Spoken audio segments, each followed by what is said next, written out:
This building behind me on South Elm Avenue in Hastings has been dormant, vacant, and abandoned for several years now, but it's now being given new life by a local nonprofit.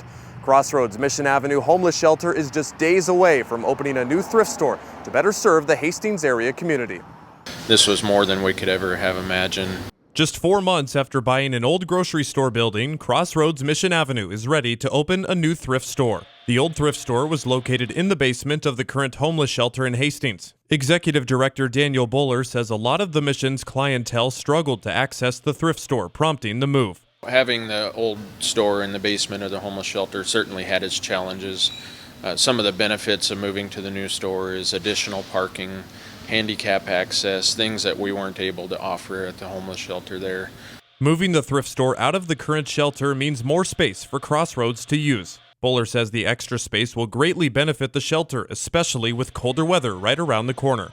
We're excited because at the homeless shelter we're going to be able to expand our living spaces a little bit, make sure that, especially in the winter months when our capacities go way up, our occupancy goes way up, that we'll be able to spread out a little bit more so that people are more comfortable in the homeless shelter.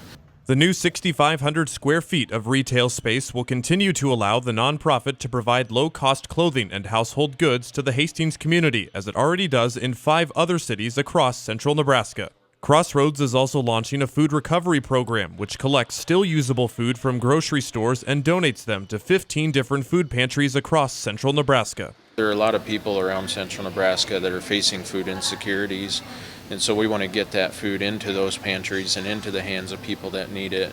Much of the basement will come for storage for people, for us to store that food and be able to stock it up so that on a monthly basis we can go out to those 15 food pantries and make sure they have what they need. Crossroads is open to the public, and the Hastings thrift store will open its doors on Monday. Reporting in Hastings, Ryan Valenta, News Channel Nebraska.